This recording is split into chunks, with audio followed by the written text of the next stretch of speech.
Number 11, Medieval Fantasy. This is another golf with a bad location, all the way on 13th Street at the end of the Boardwalk, so it's very unpopular.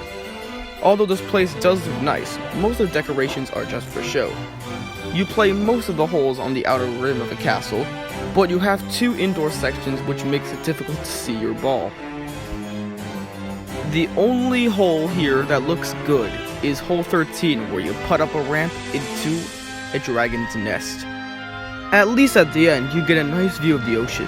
But that's all I have to say about this one.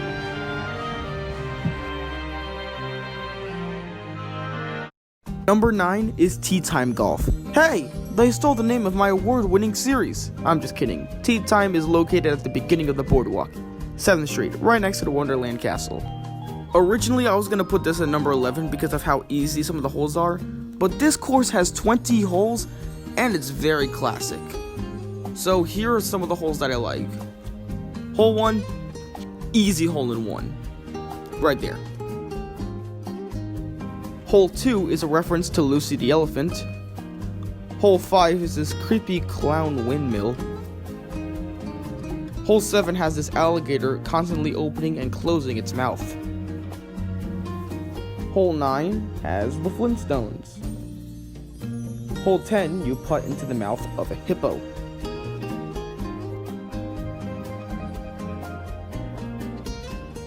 Hole 14 is this crazy game of pinball. Hole 18, you putt between the legs of a dinosaur. And hole 20, the free game hole, is the lady in the shoe. The best part about this golf is that it's $5. So if you want something cheap and for the whole family, come to Tea Time Golf. And those are the reasons why it's number 9. Number 8, Seaport Village. I'll give this golf one thing. It has the best location on the Boardwalk, 9th Street, above the go-karts and right next to the famous restaurant Curly Fries. This village course starts you in, well, a village. And you have the iconic leaking boat as well as the hanging shark to view. The name is kind of misleading. You don't play all the holes in a village. You play a few on this pirate ship, and most of them will be taking place in this tropical plaza. Most of the holes are kind of boring because you're just putting across wood. Hole 6 is pretty long though. Hole 7 has you putting inside what looks like a hot tub, and hole 12, you putt through a lighthouse. Even though the visuals here are really good, the bland hole design prevents me from putting this any higher on my list. Number 7 is Goofy Golf. Goofy Golf is located right in the center of the Boardwalk, near Manco.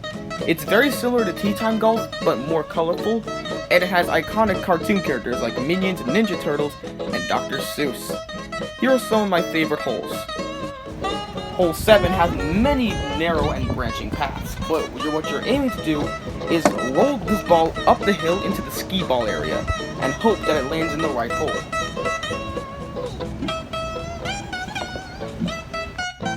Hole 8 is a game between the New York Rangers and Philadelphia Flyers. You want your ball to hit the stick figures so it lands inside of the goal. And hole 15 is this cool space tunnel. It also has a very challenging final hole. So Goofy Golf has a very cheap price of $5 and it's fun for all ages. That's why it's a number 7. Number 6 is Pirates of the Golden Galleon Port. Golden Galleon is located on 11th Street, between Castaway Cove and the Surf Mall. Before you enter, there's an animatronic show that will tell you about the golf you're about to play, and they also talk about the rides at Castaway Cove. Of course, this golf is pirate themed, and there are many details that I love about this one. I like this mini waterfall that dips into the river right here, and I also like that the clubs have golden heads, and that there's pirate music playing in the background. Here are some of my favorite holes. You drop down on this bridge for hole 4. Hole 8, you putt between the legs of a giant pirate man. Hole 13 is another one where you just drop down the deck.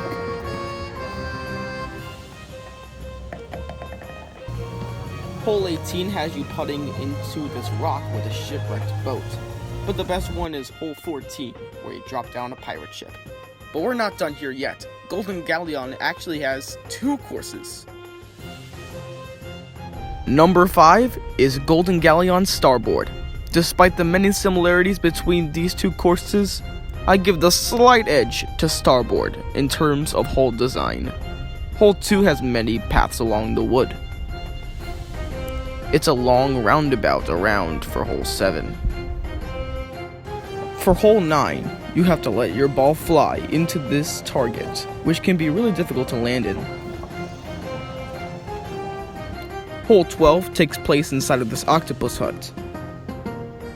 When playing hole 16, you have one question to ask yourself: over or under?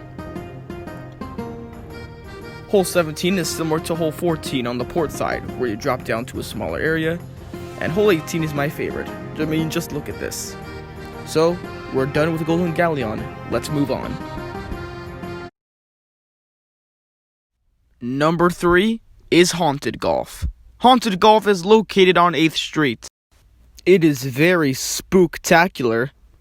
Get it? Because this is one of the very few mini golf courses to tell a story.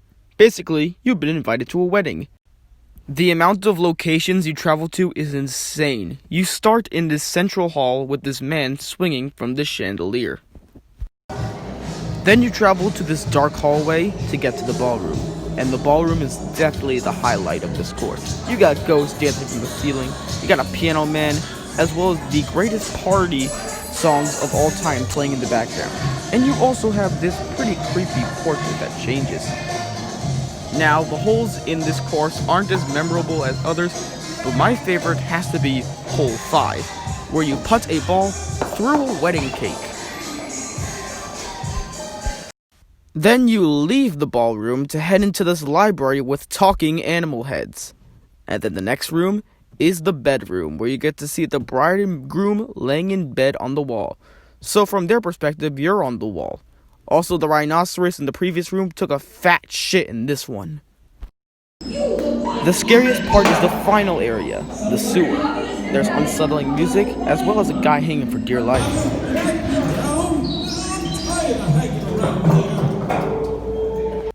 Even though the holes you put on aren't memorable, the story is fantastic. That's what makes it number 3. Number 2, Congo Falls, Congo Queen. We're back at Congo Falls for the runner-up on this list. Of course, the name is Congo Falls, so there are waterfalls everywhere you look.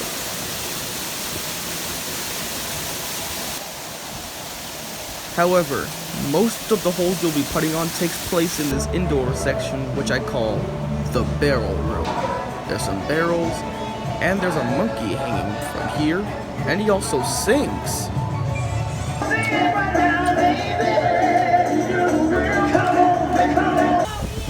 Here are the best holes in this course. Usually in golf and mini golf, you want to avoid the water, but for hole 3, you use the water to your advantage. Hole 17, you hit the ball so it can jump over the river. And hole 18 is a huge drop down the mountain. If you go to the Boardwalk often, then you should know my number 1 course is also from Congo Falls. Number 1 is Congo Falls, Lost City. Of course, Congo Falls knocks it out of the park again with this 100% indoor mini golf course. First off, when you step in, it is absolutely gorgeous. There's a river that's flowing underneath you. And let's just talk about these trees for a second. Yes, I know they're made of stone, but the architecture here is phenomenal. It feels like you're in a giant forest. And I also like that there's a miniature waterfall here. You play the first 4 holes in the forest, and then you enter an Indiana Jones style temple. You'll first notice a change in music, from happy and calm music in the forest to dark and unsettling in the temple. You have this explorer hanging for dear life, this stone head of an animal, and every time I look down here, I get chills. All of the holes you play on are perfectly designed, but my favorite is hole 11, where you go around a tree. And just like they say, there's always light at the end of the tunnel. So, Lost City has the perfect difficulty and the most amazing atmosphere out of all of the mini golf places, making it the #1 mini golf in Ocean City, New Jersey.